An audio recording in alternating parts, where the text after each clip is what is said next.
Assalamualaikum warahmatullahi wabarakatuh.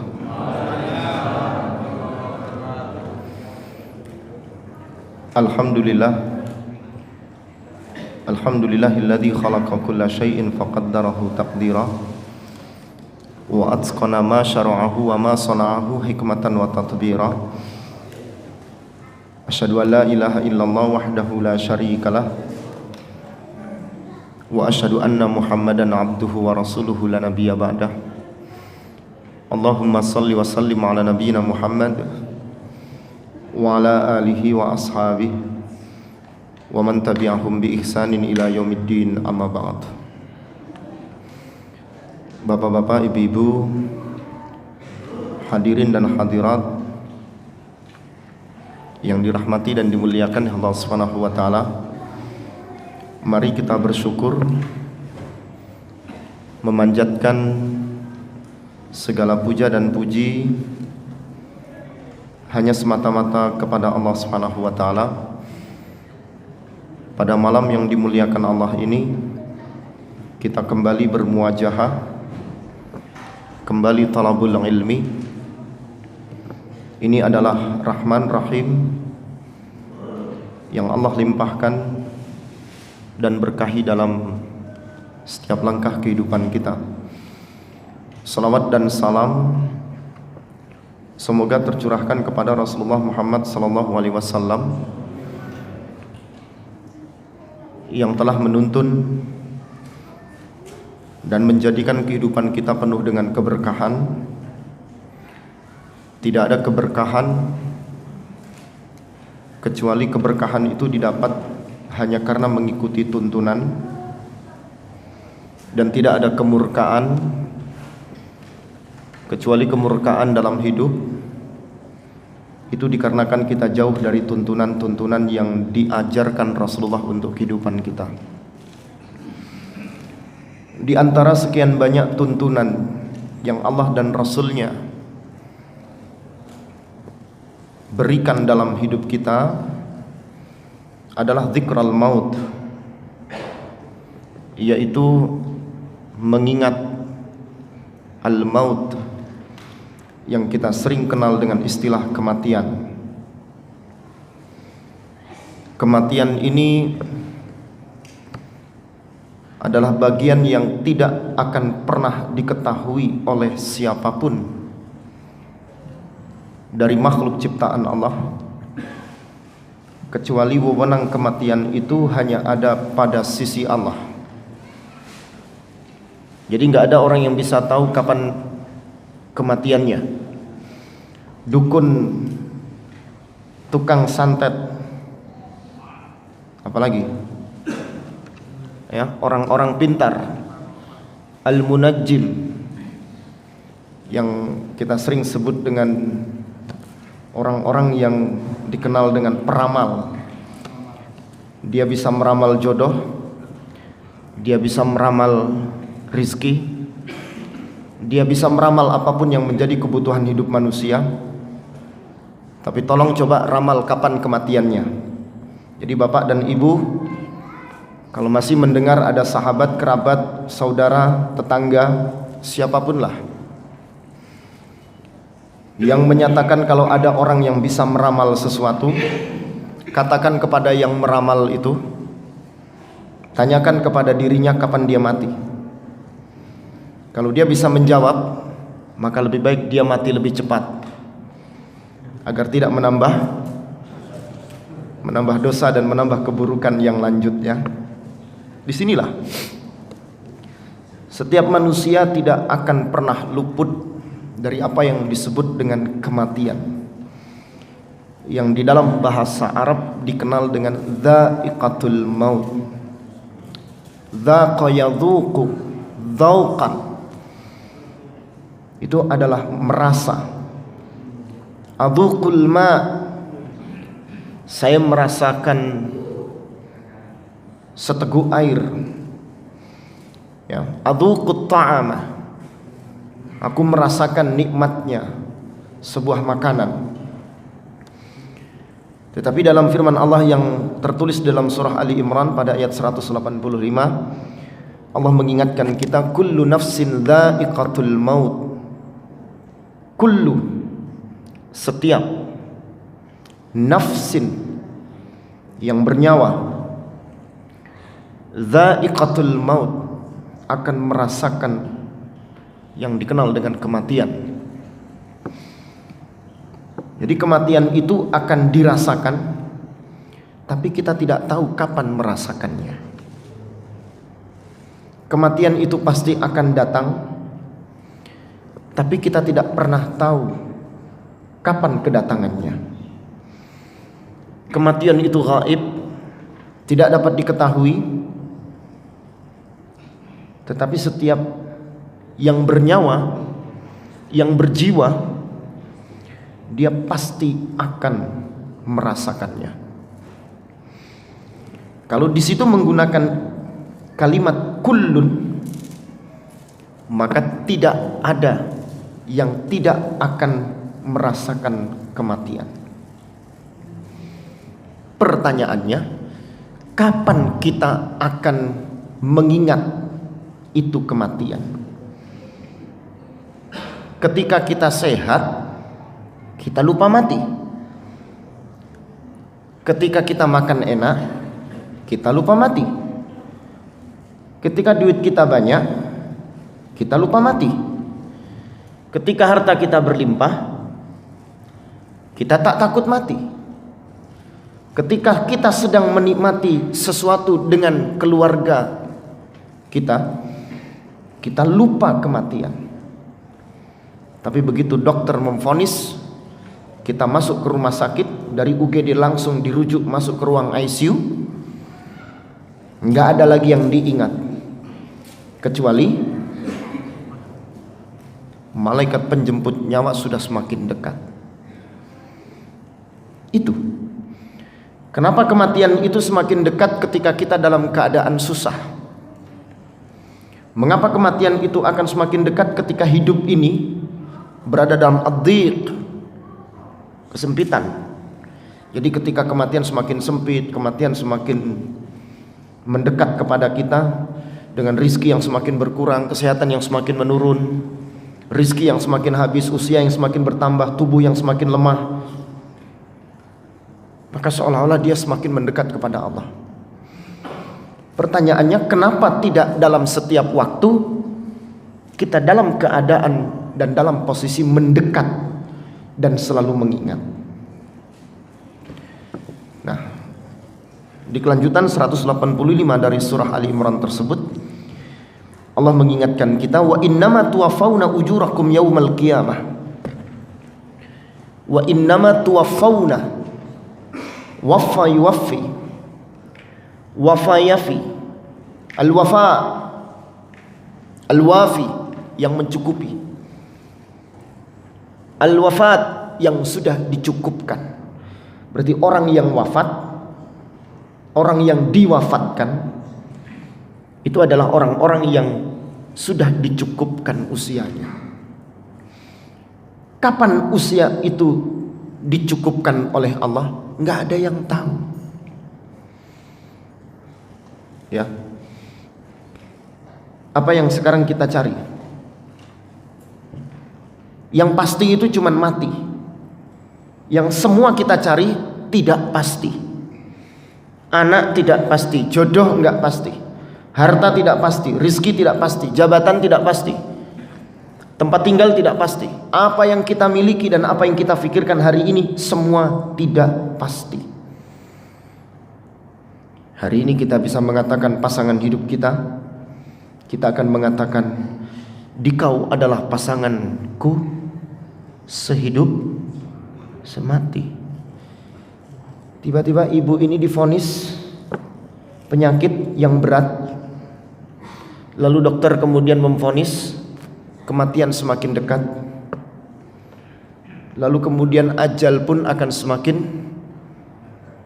dekat, menjemput dan semakin dekat. Lalu bapak akan mengatakan, katanya kita hidup, katakan kita sehidup semati. Bapak mau ikut? Yang tertawa sedikit, ternyata kebanyakan tidak mau ikut. Karena biasanya kalau diam itu sepaham begitu. As-sumtu ijabatuh. Diam itu jawabannya. Bapak mau ikut? Pasti enggak. Berarti tidak ada yang pasti. Gaib semua. Harta gaib, tidak pasti. Pasangan, keluarga, semua yang ada dalam kehidupan kita yang kita cintai tidak pasti.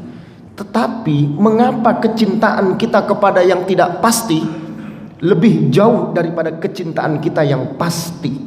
Mati itu pasti, cuman perkara waktu yang tidak pasti. Tetapi kenapa kita memikirkan sesuatu yang terus dalam keadaan yang tidak pasti yang kita pikirkan? Harta terus ditumpuk, keluarga terus ditambah, fasilitas terus dibaguskan. Jangan sampai rumah Allah ini lebih buruk daripada rumah kita. Jangan sampai masjid ini rumahnya Allah, lebih indah daripada rumah kita. Kapan ketika kita diwafatkan oleh Allah, kita disolatkan di rumahnya Allah ini.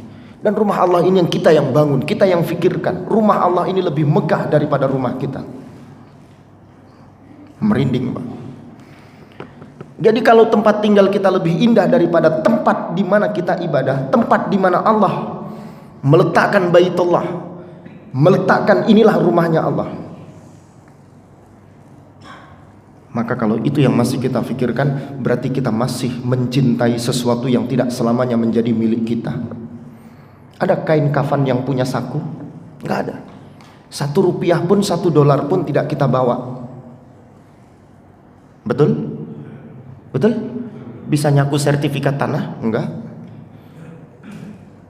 Mau beli sertifikat kuburan? Ya kalau di Surabaya, di Sidoarjo masih murah. Di Jakarta pakai paket.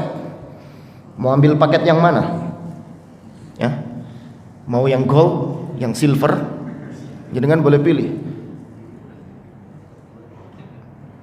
Tapi ketika kematian datang, cuman kain kafan yang tidak ada sakunya, nggak ada jahitannya.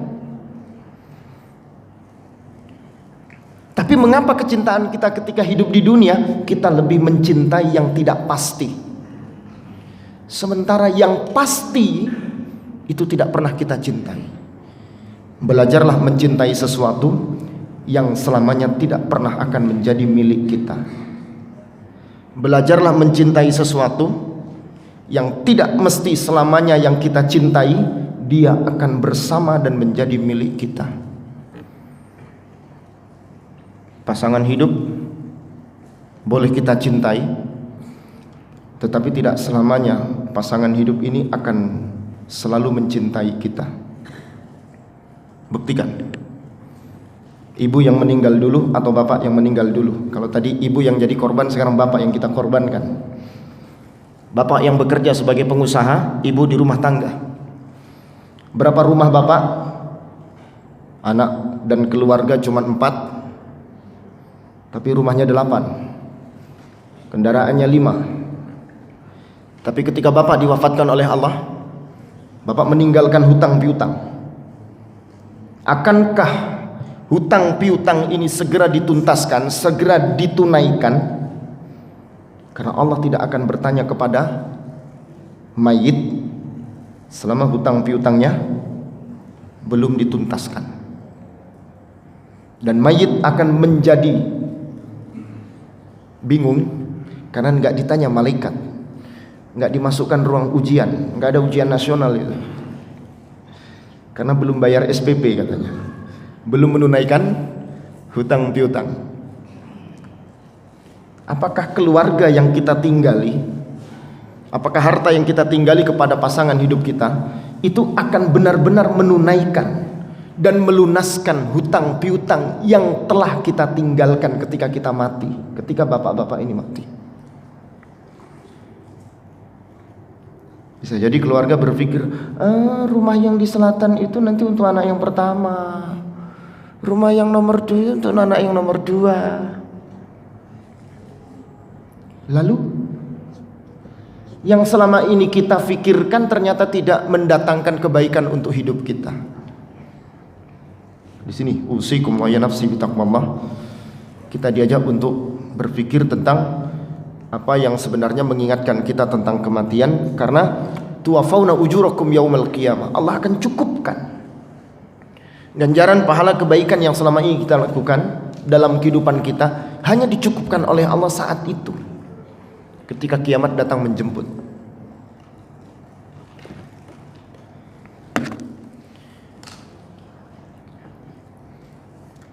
Kematian menerangkan bahwa tidak ada manusia yang kekal dalam kehidupannya. Wa ma ja'alna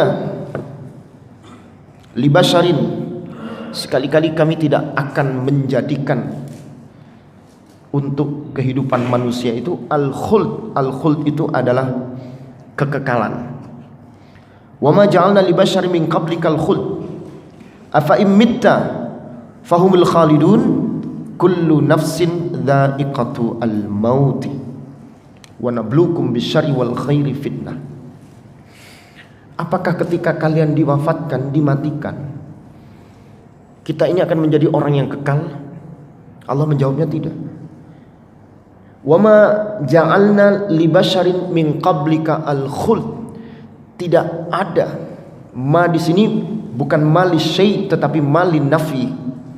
Ma yang bersifat peniadaan, penolakan. Dan tidak ada yang kami jadikan dari al-bashar, dari manusia, dari kehidupan manusia satupun al-khuld yang kekal. Apakah ketika kalian dimatikan itu kalian akan menjadi kekal? Tidak. Karena kekekalan itu hanya milik Allah. Yang abadi itu hanya Allah. Kita tidak ada yang kekal. Hidup ini bersifat sementara. Yang kekal ini hanya kehidupan di akhirat. Makanya Rasulullah mengatakan untuk kita, aktsiru dzikra hadzimil ladzat. Banyak-banyaklah kalian memperingat-ingat. Banyak-banyaklah kalian mengingat-ingat. Apa? Hadzimul ladzat. Perkara-perkara yang menghancurkan kenikmatan, yang menghancurkan kelezatan. Yakni al-maut, yaitu kematian. Jadi pada hakikatnya kita diminta untuk banyak mengingat sesuatu yang menghancurkan kenikmatan, yang menghancurkan kelezatan. Kalau dapat duit, berpikirlah bagaimana kehidupan orang ketika nggak dapat duit. Kalau dikasih sehat, berpikirlah bagaimana orang itu ketika nggak punya kesehatan. Kalau hidup ini enak, tempat tinggal kita indah, suasananya tentram, keluarga kita enak, makan bisa enak, belanja bisa enak, masak bisa enak, hidup bisa enak, sekolah bisa enak. Berpikirlah bagaimana kalau kehidupan kita ini nggak enak. Bayangkan bagaimana teman-teman kita, saudara-saudara kita sesama muslim yang ada pinggiran kota New Delhi, bagaimana masjid mereka dihancurkan, Kubah dimusnahkan, ya, wanita-wanita disiksa, diperkosa, laki-laki dihancurkan, dipukul, diintimidasi, ditendang, seperti tidak ada lagi sisi-sisi kemanusiaan. Kalau kita berbicara HAM, ketika kita berbicara hak asasi manusia, di mana sisi-sisi kemanusiaan? Di mana kita saling menghargai? Di mana sisi kita saling menghormati? Di mana lagi sisi kita saling menjunjung tinggi? Sudah tidak ada. Jadi bayangkan ketika kelezatan, keenakan, kenikmatan ini hilang dalam hidup kita. Kalau kita dapat jabatan, pikirkan bagaimana kalau kita ini nggak punya jabatan, di PHK. Kalau kita punya uang banyak, coba pikirkan bagaimana ketika kita nggak punya uang. Kalau kita punya rumah banyak, punya tanah banyak, coba merasalah ketika kita ini nggak punya rumah. Kemana-mana ngontrak, kemana-mana dikejar debt collector, kemana-mana dikejar bapak kos, bapak kontrak. Bayangkan seperti itu. Jadi aktsiru dzikra hadzimil ladzat. Kita diajarkan oleh Rasulullah banyak-banyak untuk mengingat apa sebenarnya hakikat kehidupan ini. Makanya dalam hadis yang lain Rasulullah menyebutkan ad-dunya sijnul mu'minin wa junnatul kafirin. Dunia ini penjara bagi orang-orang mukmin. Wa junnatul kafirin. Junnah itu jannah. Jannah itu surga. Surga bagi orang-orang kafir. Jadi dunia ini adalah tempat yang tidak enak. Tempat yang bukan untuk kita menerima kenikmatan. Tempat yang dimana kita bukan mencari keindahan. Kalau kita masih menjadi orang-orang yang menikmati keindahan-keindahan duniawi, berarti kita belum menjadi orang-orang yang selalu mengingat tentang kematian. Coba kita lihat, mengapa kita harus mengingat-ingat kematian? Adakah pelajaran dari kematian yang nanti menjadikan kita semakin kuat? Yang pertama, kematian dapat menimpa siapapun, maka mengingat-ingat kematian itu adalah bagian dari ibadah. Mengapa ketika ada kematian seluruh warga diminta untuk berkumpul? Ada yang mengingatkan kalau si fulan sudah dipanggil oleh Allah, yang mampu untuk datang menghadiri kematian, datanglah. Seperti undangan ketika ada pesta pernikahan. Di dalamnya ada silaturahim. Kalau dalam pernikahan pesta yang baik, pesta yang menikmati sesuatu. Tapi kalau dalam kematian kita mengingat sesuatu. Kita mengingat sesuatu. Jadi mengingat tentang kematian itu sudah bagian dari ibadah. Jadi ketika kita sholat, kita ingat kira-kira besok mati. Ketika kita punya duit, wah ini untuk membangun masjid, ingat nabung, besok kita mati. Ketika kita punya sebidang tanah, yang tanah itu sebenarnya kita tidak butuh, ingat, oh saya tak menabung. Kalau kita punya investasi dunia, mana investasi akhirat kita? Apakah investasi akhirat kita sebanyak investasi dunia kita? Berapa di rekening kita, berapa sertifikat kita, berapa tanah kita, berapa bangunan kita, berapa kendaraan kita? Jangan sampai fasilitas dunia ini, investasi duniawi lebih besar daripada investasi ukhrawi. Kami punya Syekh Muhammad bin Abdullah Al-Khuri itu,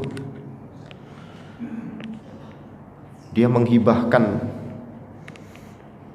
untuk pesantren-pesantrennya yang ada di Indonesia, yang kurang lebih sekitar 18 pesantren, itu 15 miliar satu bulan. Aslinya Dubai. Tapi kalau ke Indonesia dinaikkan kijang keramat, ya berangkatlah dia. Masuk rumah makan, biasanya minta makan Padang. Diambilin dijajar di atas meja itu, Syekh itu akan mengatakan, siapa yang mau makan? Syekh, ini yang dibayar, yang dimakan saja begitu. Tapi untuk apa dihibangkan? Mubadzir kata dia. Jadi Syekh ini ngambil sendiri dia. 15 miliar satu bulan, Pak. Dia tidak hanya punya lembaga pendidikan di Indonesia, dia punya di Cina, dia punya di Thailand, dan di beberapa negara, tapi yang berkembang di Indonesia. Jadi orang ini sudah sampai pada titik kejenuhan hidup. Alhamdulillah, sudah sampai pada titik kejenuhan hidup. Kenapa lagi yang mau dicari?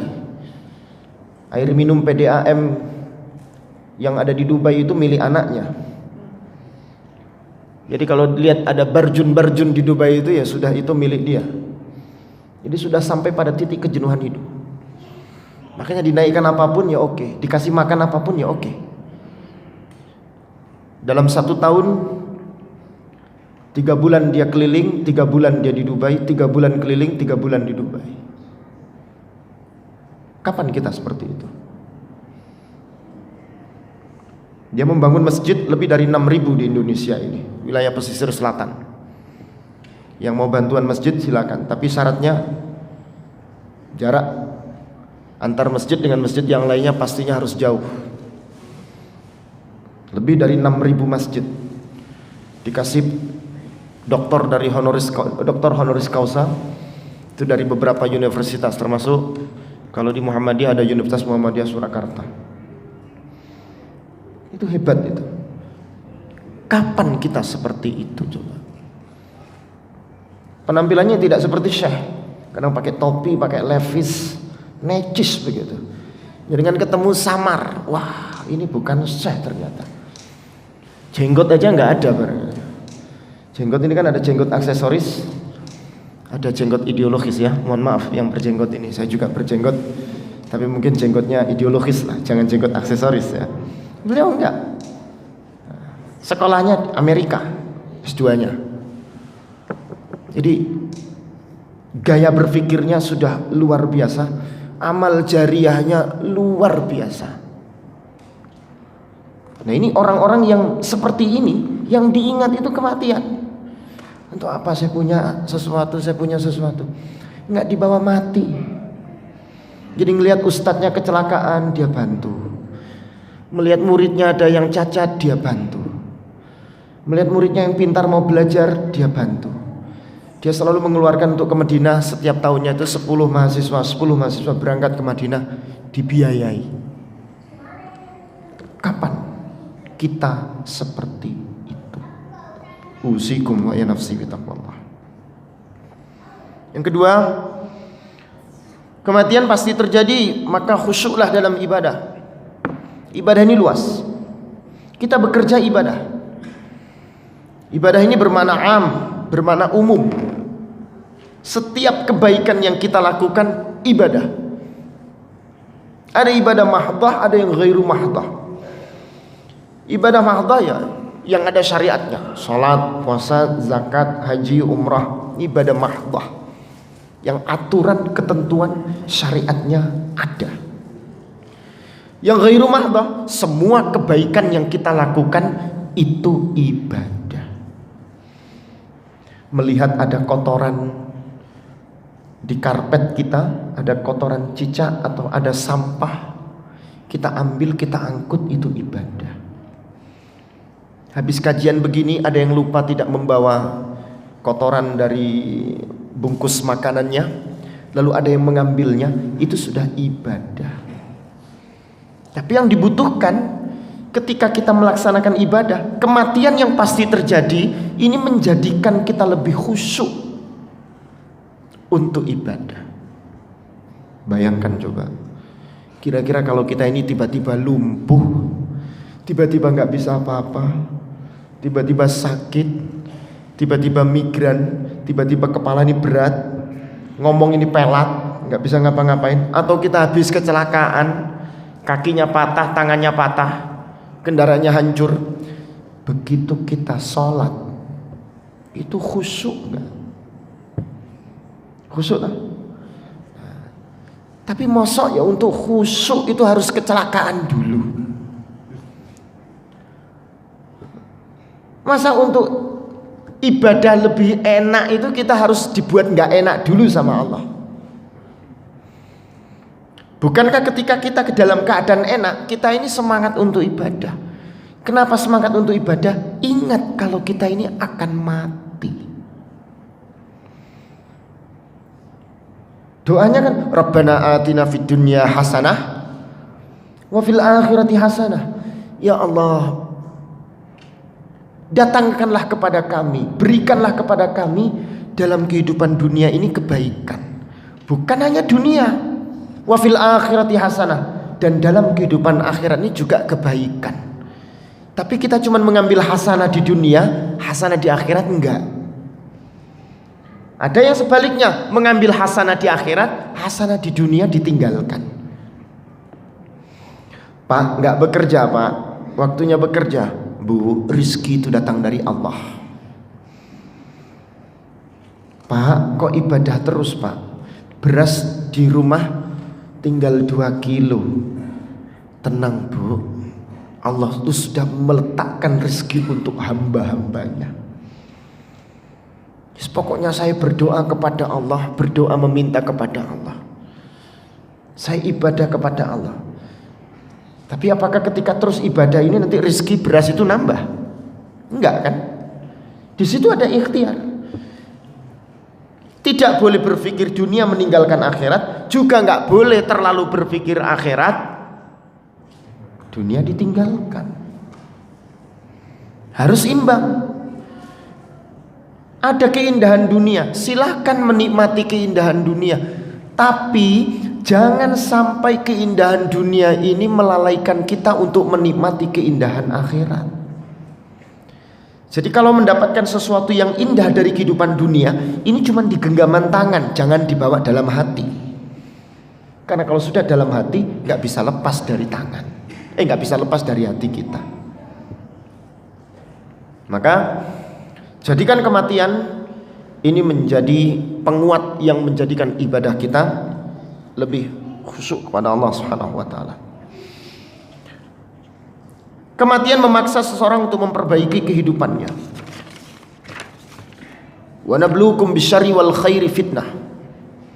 Dan kami akan menguji kebaikan dan keburukan ini sebagai ujian. Ujian dan cobaan ini menjadikan kita semakin baik. Lihat adik-adik kita yang ujian tahap 1, tahap 2, level 1, level 2. Semakin banyak dia mengikuti ujian, semakin baik dia.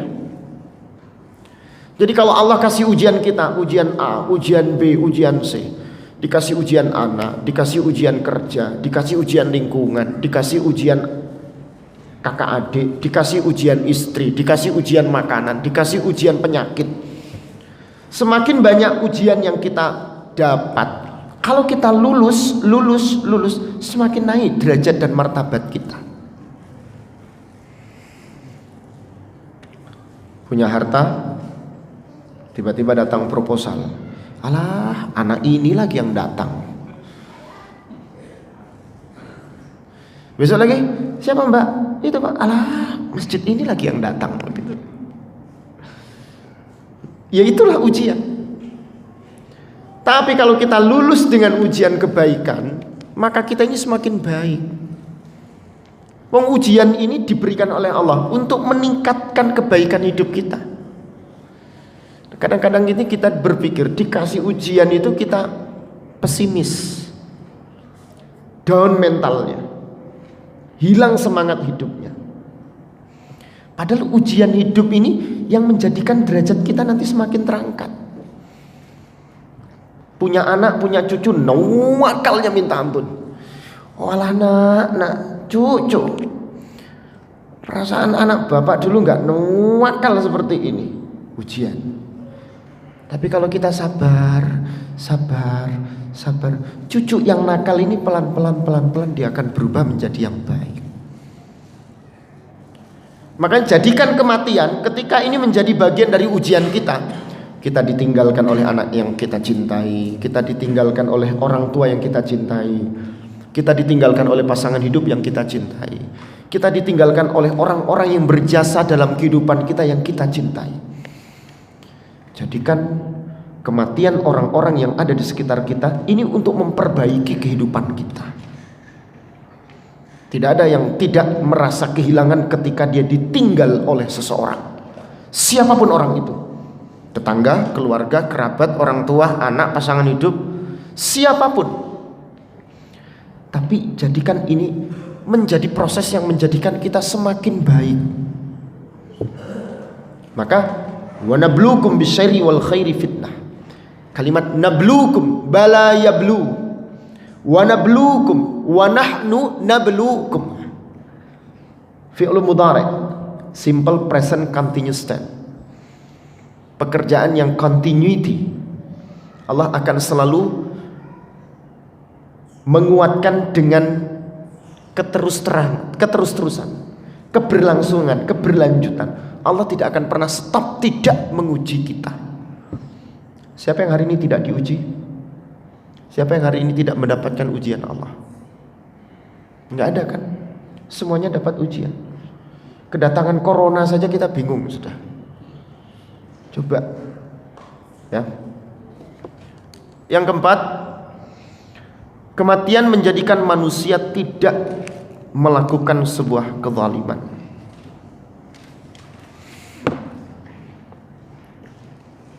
Apa zulmu itu? Kezaliman yang kita artikan adzulmu wadu syai' laisa fi makani. Meletakkan sesuatu tidak pada tempatnya. Ya. Atau meletakkan sesuatu di luar batasannya. Bapak pecinya ukurannya berapa? 6. Kalau dikasih peci yang 4 nggak masuk, kalau dikasih nomor 9 kebesaran. Innallaha khalaqa kulla syai'in biqadarin. Sesungguhnya Allah telah menciptakan sesuatu itu dengan qadar. Qadar ini apa? Qadar itu bahasa kita kadar. Kadar itu ukuran. Jadi Allah itu sudah meletakkan masing-masing dalam kehidupan kita ini sesuai dengan ukuran-ukuran kita. Maka jangan keluar dari ukuran itu. Keluar dari batasan, keluar dari ukuran itu, kita melakukan kezaliman. Bapak ibu makan sekali, satu hari berapa kali? 2 kali. Sejak usia 60 tahun makan sudah tidak lagi 3 atau 4 kali. Satu hari 1 kali. Tapi mumpung ada kajian, setelah kajian diajak makan sama teman, ya makan. Diajak makan buntut lagi, misalnya. Nah, buntutnya buntut langgeng lagi. Kamu min Sidoarjo, misalnya. Wah, mumpung ini. Akhirnya kita keluar dari batasan. Berarti kita melakukan sebuah kezaliman. Contohnya begitu. Jadi kematian ini mengingatkan kita untuk tidak melakukan sesuatu yang melampaui batas. Hikmah dari sebuah kematian, kita akan taat aturan main. Jadi tidak keluar dari aturan yang sudah Allah tetapkan. Nah, kapan itu terjadi? Maka itu yang perlu kita pikirkan. Yang kelima, kematian menyadarkan pada kenyataan yang tidak dapat dihindari. Innallaha indahu ilmus sa'ah wa yunzilul ghaits wa ya'lamu ma fil arham wa ma tadri nafsum madza taktasib ghadan wa ma tadri nafsum bi ayyi ardin tamut. Enggak ada manusia yang tahu di negeri mana dia akan mati. Usia 78 tahun berangkat menunaikan ibadah haji dengan maksud, ya andai kata ajal menjemput di tanah suci, ya bismillah. Bismillahi tawakkalna 'ala Allah. Berangkatlah usia 78 tahun. Kata anaknya, "Mbah, udah Mbah enggak usah berangkat, Mbah. 78 tahun sakit-sakitan lagi, lemah lagi." Ternyata berangkat si Mbah ini. Ternyata sampai di Mekah, yang enggak bisa berjalan, yang sakit-sakitan jadi sembuh. Pulang-pulang sehat. Subhanallah. Luar biasa. Kami 2014 Pak, membawahi 56 kloter. Jadi kalau satu kloter itu 400 orang jamaah haji Indonesia, waktu itu kami membawahi sekitar 56 kloter. Orang 14 itu mikir 56 kloter. Protes macam-macam bentuknya. Wah, nggak karu-karuan. Fenomena kehidupan ini macam-macam. Ada yang masih muda, masih segar, sampai di sana hilang ingatannya. Suami istri, wallahu a'lamu bishawab. Mungkin dana yang digunakan dana kurang baik, mungkin membagi harta warisan ya ada yang dizalimi atau bagaimana begitu ya. Itu yang dipakai digunakan, wallahu a'lam, kita nggak tahu. Sampai di sana lupa ingatan. Padahal sehat. Nggak ada tanda-tanda kalau dia ini akan hilang begitu ingatannya. Jadi dibuatkanlah tempat khusus di rumah sakit Indonesia itu di sana. Nah, selesai menunaikan ibadah haji, naik pesawat sembuh. Coba, kita nggak tahu. Ada yang berangkat dari Indonesia sehat walafiat, sampai di sana sakit. Kenapa? Sebagian dari kujur tubuhnya itu tersiram air panas. Gara-gara ketika mandi di hotel salah pencet begitu. yang disiramkan air panas, melepuh. Jadi sebagian tubuh dari perut sampai ke bawah ini luka bakar. Ya nggak tahu. Jadi kapan kematian ini akan menghampiri kita? Bi ayyi ardin tamut, di negeri mana, di daerah mana, di tempat mana, di bumi belahan Allah yang mana yang akan menjadikan kita mati? Nggak ada yang tahu. Maka dari itu kematian sebuah kenyataan yang tidak bisa kita hindari. Yang terakhir, kematian adalah perkara tidak bisa ditunda-tunda, nggak bisa dibuat lambat, nggak bisa dibuat cepat. Dokter, kalau ada dokter spesialis kematian, hebat itu. Ya, kalau ada dekan fakultas kedokteran, buat juga jurusan apa? Spesialis penyakit anti kematian. Wah, berarti dia bisa memperlambat, bisa mempercepat. Kayak bisa menghilangkan sinyal, bisa mendatangkan sinyal lah, kira-kira begitu. Jadi kalau ada teknologi baru di masjid, otomatis itu yang bawa handphone nggak perlu mati-matiin. Begitu masuk masjid radius 10 meter, handphone langsung hilang sinyalnya. Jadi ketika sholat di masjid tuh udah nggak ada lagi suara ting tung ting tung ting tung, nggak ada. Kan keren ya teknologi. Nah mungkin nanti suatu saat adakah dokter jurusannya anti kematian, mengundurkan, mempercepat, memperlambat kematian. Waduh, naudzubillahi min dzalik. Nggak ada. Kematian nggak ada yang bisa diakhirkan. La yuakhir ajalaha wala. Nggak ada yang bisa mengakhirkan dan tidak ada yang bisa mendahulukannya, mengedepankannya. Bismillah, Bapak Ibu jamaah sekalian yang dirahmati dan dimuliakan Allah Subhanahu wa taala, berbicara tentang kematian, usikum wa iya nafsi bitaqwallah. Ada hal yang gaib, hal yang tidak bisa kita ketahui bersama. Tidak ada yang bisa mengetahui kapan kematian itu akan datang. Yang dapat kita petik, kematian itu adalah pelajaran yang paling berharga yang dapat kita petik. Jadikanlah setiap ada kematian, maka kematian itu adalah inspirasi hidup terbaik untuk langkah kehidupan kita ke depan. Makanya jangan ketika ada kematian itu gerombol saja.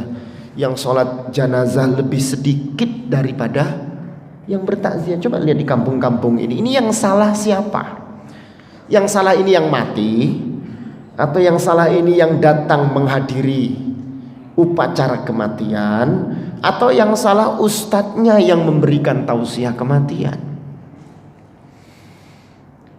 Coba lihat di kampung-kampung ya. Yang sholat itu sedikit, yang bertakziah banyak. Padahal kematian itu mengajarkan kita, ayo kita doakanlah dengan sholat jenazah. Kalau kita tidak mampu memandikannya karena bukan hak kita, karena bukan bagian dari keluarga kita, kalau kita tidak mungkin mampu mengkafaninya, maka sholatkanlah. Dan ketika sudah mensolatkannya, datanglah ke makamnya kalau memang ada waktu untuk hadir di pemakamannya. Kasih doa, istaghfirullah fa innahul ana sayus'al. Kata Rasulullah ketika kita sudah di makamnya itu, istaghfirullah, mintakanlah kepada Allah permohonan ampun untuknya. Karena dia sekarang itu fa innahul ana sayus'al, karena dia sekarang itu akan ditanya. Nah, kita saat kematian itu ke makam itu enggak ya. Ke makam di mana orang yang mengurus makam, di mana kita. Jadi seperti al-bara'ah minad dhimmah, melepas diri dari tanggung jawab. Maka jadikan kematian sebagai pelajaran yang terbaik untuk kita. Ada orang yang diuji, orang ini sakit nggak mati-mati. Bisa jadi sakitnya ini adalah kafarah. Jadi Allah kasih apa kafarah itu? Penghapus dosa. Mungkin waktu masa hidupnya dia ini adalah orang yang terlalu banyak melakukan kezaliman. Jadi ketika dikasih oleh Allah sakit, tidak diwafatkan oleh Allah, bisa jadi penyakit ini menjadi kafaratudz dzunub, penghapus dosa untuk dia. Kan ada ya, sampai bertahun-tahun mungkin stroke, bertahun-tahun dia bed rest, bertahun-tahun dia harus cuci darah. Bapak ini sudah cuci darah selama 12 tahun. Sampai orang yang mau cuci darah gara-gara gagal ginjal itu takut. Sampai si bapak ini menjadi sugesti, nih saya 12 tahun cuci darah sehat. Akhirnya orang yang mau cuci darah itu takut, maju mundur, maju mundur, maju mundur. Di rumah tensinya 150, 160, ya diturunkan, begitu mau masuk naik lagi. Takutnya begitu cuci darah drop. Ketika drop dikasih apa itu? Penguat biar dia menjadi kuat lagi, enggak ngedrop. Ini kan coba kita refleksi lah, kita berkaca. Penyakit itu yang Allah datangkan sebelum kematian itu diberikan kepada kita bisa jadi kafarah, penghapus dosa. Makanya ketika ada orang yang sakit, sering-seringlah kita datangi, kita mintakan doa kepada Allah. Ya Allah, Allahumma antas syafi la shifa ila shifa'u, shifa'an la yughadiru saqaman wala alam. Jadi kita mintakan doa, mudah-mudahan Allah kasih sembuh atas penyakitnya. Allah angkat penyakit itu dari penyakit yang menjadikan dia susah. Kalau memang ajal lebih baik untuknya, kasihlah kematian untuknya. Tapi kalau memang ada kafarah yang harus diberikan untuknya karena dia dulu pernah melakukan kezaliman, cabutlah, angkatlah dosa-dosanya, dan agar penyakit itu menjadi kafarah untuknya. Ada yang usahanya bagus, tiba-tiba bangkrut. Bisa jadi bangkrutnya dari pekerjaan, jatuhnya dia dari pekerjaan, kafarah. Karena ketika dia bekerja, dia banyak melakukan kezaliman kepada orang-orang yang ada di sekitarnya. Kita nggak tahu. Silakan Bapak Ibu yang dirahmati dan dimuliakan oleh Allah SWT. Saya tadi dipesani waktunya jangan lama-lama, 1 jam. Kita ini hidup bertahun-tahun tapi suruh mengingat kematian 1 jam mungkin ya cukup berat ya. Tapi kira-kira 45 menit saya sudah berbicara. Mungkin ada pertanyaan, masih ada waktu kok, 10 menit, 15 menit. Silakan. Kalau tidak ada yang bertanya berarti kita ini benar-benar takut mati apa tidak takut mati? Oke, silakan Mas, monggo. Setelah kita tahu bagaimana kita harus takut dengan kematian, saya teringat dengan ada mic-nya barangkali bisa disuting, nanti masuk RCTI atau masuk SCTV nih kira-kira ya. Nah, silakan Mas ya. Yang bertanya tolong disuting Mas, biar nanti bisa melihat di syutingnya nanti. Ya. terima kasih. Kita setelah kita tahu bagaimana kematian itu datang tiba-tiba, tahu waktunya, saya teringat dengan ayat ya ayyatuhan nafsul mutmainnah irji'i ila rabbiki radiyatan mardiyah fadkhuli fi ibadi Wadkhuli jannah. Kalau terjemah secara global gitu kan, orang-orang yang masuk surga ini kan orang-orang yang punya nafsu mutmainnah. Pertanyaan saya bagaimana kiat-kiat atau cara untuk menjadi seseorang yang nafsu mutmainnah? Ya. Terima kasih. Bagaimana jiwa kita agar menjadi jiwa yang tenang? Ya ayyatuhan nafsul mutmainnah, wahai jiwa yang tenang. Ya. Karena jiwa yang tenang itu akan kembali kepada Allah Subhanahu wa taala dengan ketenangan, dengan membawa ketenangan. Apa kiat yang harus menjadikan agar jiwa kita ini tenang? Lakukanlah ketika ibadah yang kita lakukan ini dengan itminan.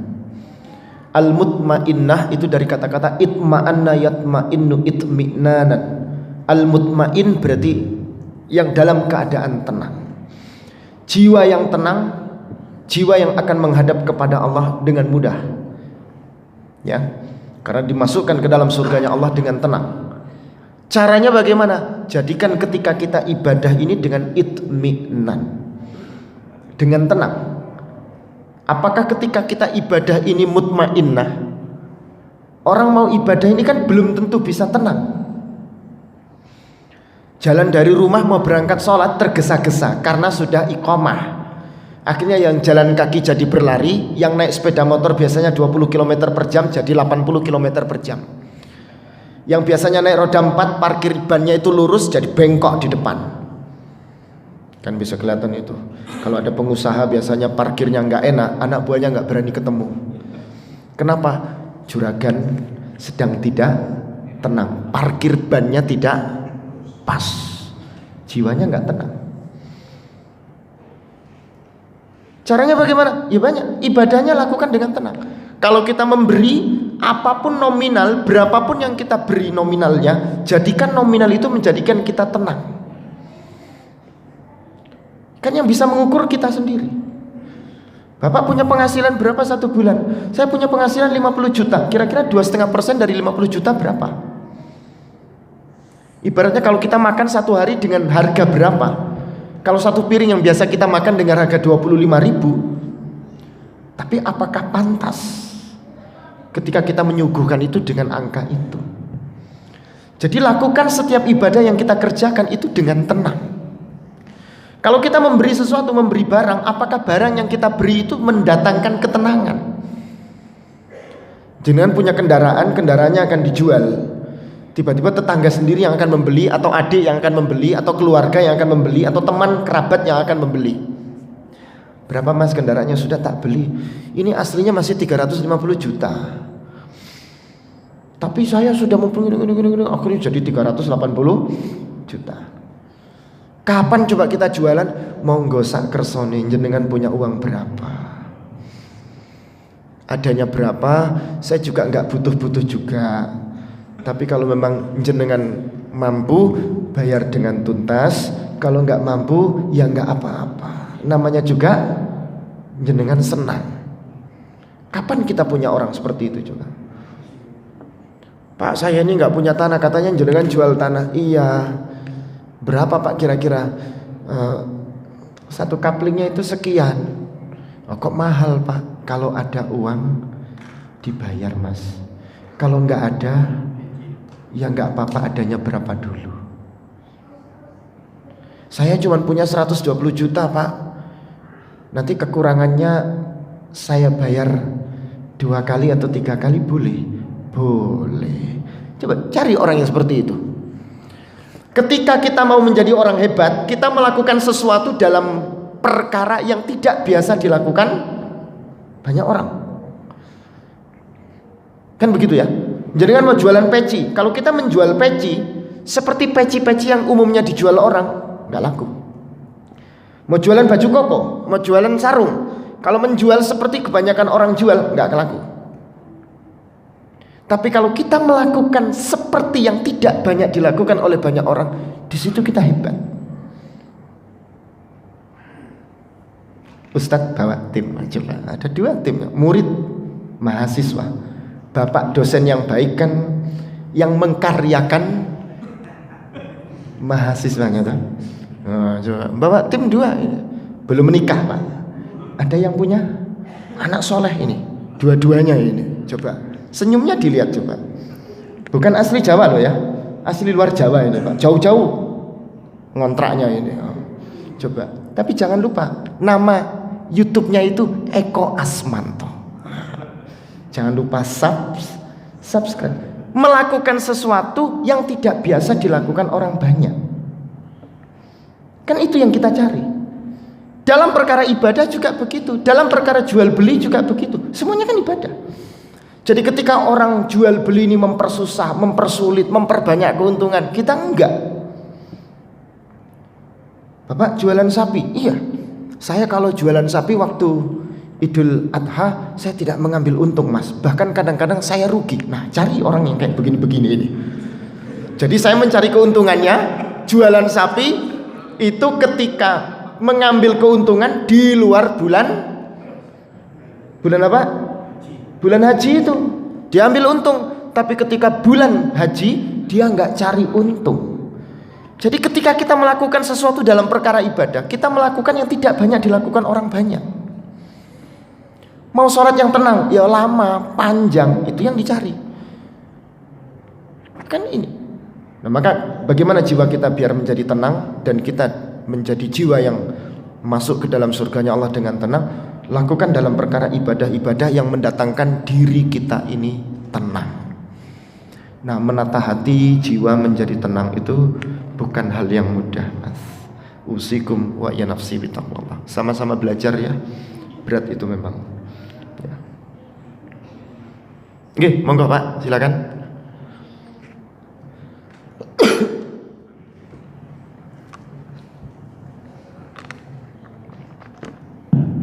Terima kasih Ustaz.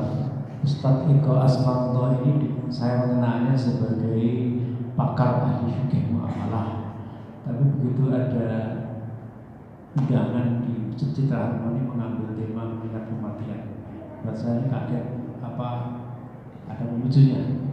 Nah, itu yang kita belum tahu, tiba-tiba tema kematian itu menjadi sesuatu yang menarik buat Ustaz. Nah, yang kedua pertanyaan terkait kita ini dilazimkan dengan zikir-zikir yang lazim, zikir ba'da sholat, zikir yang lain-lain, zikir pagi dan petang. Padahal zikrul maut itu juga lebih penting. Rasul mengatakan Muslim yang cerdas itu adalah yang selalu mengingat kematiannya. Ya. Pertanyaannya, kita ini juga susah menghadirkan karena lazim pikir pagi petang atau sholat zikrul maut itu tentang itu. Misalnya, adakah kisah Rasul yang sangat menyentuh buat kita? Kemudian mungkin asar dari sahabat, umpamanya ketika Abdurrahman bin Auf itu dikabari dari Rasulullah nanti masuk surga dengan perang. Dia menghebatkan ratusan onta. Itu akibat Ya. Ya. Terima kasih. Pertanyaan yang cukup baik. Tema kematian ini bukan kami yang mengusulkan. Jadi dari teman takmir yang mengusulkan itu. Jadi kalau masalah pakar ya kami secara pribadi ya S1-nya ya juga Usuluddin, Fakultas Usuluddin. S2-nya juga sama di Fakultas Usuluddin. Usuluddin itu ya jurusan alam gaib lah kira-kira begitu. Kalau dulu sarjananya sarjana alam gaib ya. Saya ngambil di International Islamic University of Islamabad, Pakistan, itu Usuluddin. Di S3-nya saya mengambil di spesifikasi keilmuan ecological theology, jadi teologi lingkungan. Jadi masih dalam ilmu akidah, tapi dalam konsep akidah yang berhubungan dengan lingkungan. Resminya di Brawijaya University, tapi saya ngambil teorinya untuk 1 semester di Leiden University di Belanda. Itu selama 1 semester. Jadi kalau bicara pakar ini juga ruwet karena bidang keilmuannya di akidah sebenarnya. Di al-aqidah al-islamiyah, di dasar-dasar dan pondasi agama. Di situ. Karena terkait tema tadi ya, tema ini kan yang mengusulkan dari teman-teman takmir gitu. Nggak tahu katanya dapatnya dari YouTube gitu, akhirnya dipilih itu. Ya wallahu a'lamu bishawab lah ya. Terus masalah zikir tadi, ada zikir petang, ada zikir pagi, zikir sore dan macam-macam ya. Kita kembali kepada istilah zikir. Zikir itu dari dzakara, yadzkuru. Dzikra itu artinya mengingat. Jadi adzikru itu ada sesuatu yang mengingatkan, yang kita kenal dengan peringatan. Maka adzikr itu sebenarnya proses yang mengantarkan kita menjadi orang yang selalu ingat. Al-mudzakir berarti orang yang selalu mengingat-ingat begitu. Maka dia ada tasydidnya, dzakkara yudzakkiru. Itu ala wazni fa'ala yufa'ilu taf'ilan taf'ilatan tif'alan mufa'alan fa mufa'ilun adzaka mufa'alun fa'ilatu fa'ilun fa'alun mufa'alun. Itu litakthir fungsinya, untuk diperbanyak, selalu diulang-ulang. Nah, adapun yang dihubungkan dengan dzikral maut ya, mengingat kematian, ada sesuatu yang menjadikan kita ingat kepada kematian. Ini sebenarnya mengambil dari hadis Rasul yang tadi kita sebut, aktsiru dzikra. Banyak-banyaklah kalian mengingat hadhimil ladzat, penghancur yang menghancurkan kematian, yang menghancurkan kelezatan, yakni al-maut, yaitu kematian. Jadi zikir itu dari situ. Ketika ingin dikembalikan, adakah beberapa kisah-kisah dari para sahabat ataupun kisah dari para nabi yang mengantarkan kita kepada mengingat sesuatu yang menjadikan kita lebih dekat kepada Allah, lebih istiqamah dalam kehidupan dan lebih menanamkan keimanan kita? Banyak kisah-kisah yang berhubungan dengan itu. Suatu hari sahabat Rasulullah bertanya kepada Rasulullah, "Dulluni ala amalin lan as'aluka ba'da an sa'altuka syai'an." Tunjukkan aku kepada sebuah pekerjaan yang aku tidak akan bertanya kepada seseorang setelah aku bertanya kepadamu ya Rasul. Faqala Rasulullah SAW, lalu Rasulullah berkata, "Antu'min billahi tsumma istaqim." Berimanlah kalian kepada Allah lalu beristiqamahlah. Istiqamah dalam keimanan, istiqamah dalam keyakinan, istiqamah semata-mata hanya untuk mengingat hanya Allah lah zat yang harus diyakini dan diimani. Jadi ketika kita berbicara masalah zikir, maka ini luas. Semua aktivitas dan kegiatan kita tidak luput untuk mengingatkan kita kepada Allah, dan hanya Allah lah zat yang menaungi, yang menguasai apapun yang terjadi dalam kehidupan kita. Mungkin begitu barangkali Pak. Ada yang kurang? Masih ada? Cukup? Baru 2, katanya ganjil. Ya. Katanya Allah mencintai, innallaha yuhibbul witra. Oh, ada satu lagi. Waalaikumsalam warahmatullahi wabarakatuh. Ustaz, mohon maaf, tadi sempat dijelaskan, disampaikan juga oleh Ustaz menyatakan bahwa ketika orang meninggal dunia, itu tidak akan ditanya oleh Allah sampai dia melunasi hutang-hutangnya. Nah, gimana kalau kejadiannya ketika yang meninggal itu nggak ada informasi yang diberitahuan ke ahli warisnya gitu? Apakah Allah tidak akan tetap menanyakan ke jenazah tersebut? Demikian, Assalamualaikum warahmatullahi wabarakatuh. Waalaikumsalam warahmatullahi wabarakatuh. Perkara yang menjadikan kita berbicara tentang kematian ini adalah perkara yang gaib. Di dalam akidah, yang gaib ini dikenal dengan as-sam'iyat. As-sam'iyat itu sesuatu yang kita bisa dengar dari kata-kata sami'ah, tapi kita tidak pernah akan mengetahui hakikat yang sebenarnya. Apakah ada siksa kubur? Apakah ada pertanyaan malaikat di alam kubur? Bagaimana pertanggungjawaban amalan seseorang ketika diproses di alam kubur? Seperti apa kejadian? Apakah ruh dipisah dari jasadnya? Apakah jasad berpisah dengan ruhnya? Kapan ruh ini bergabung? Di mana ruh ini? Gak ada yang tahu. Berapa pahala yang diberikan? Apa yang didapat? Dosa seperti apa? Gak ada yang tahu. Maka dalam tauhid dikenal as-sam'iyah. Bahkan ketika kita bertanya, was'alu an kaifiyatihi bid'atun. Soal bertanya tentang kaifiyahnya, tentang bagaimana perkara-perkara yang berhubungan dengan gaib, itu bid'ah. Karena gak mungkin kita tahu. Nah, sebagai Bani Adam, kita punya kewajiban, ya. Karena setiap manusia itu dia terikat dengan hutang piutangnya. Namanya Bani Adam, namanya anak keturunan Adam. Tapi kita kan tidak tahu yang dihutangi, ya, atau yang menghutangi dia berhak untuk menagih, yang dihutangi dia punya kewajiban untuk membayar. Tapi ketika yang membayar ini tidak mampu, maka yang menghutangi diminta untuk mengikhlaskan hutang itu. Kan begitu. Cuma namanya manusia, ini enggak semuanya begitu. Iya, kalau yang menghutang ini masih hidup. Kalau sudah mati, tiba-tiba ahli warisnya yang menagih.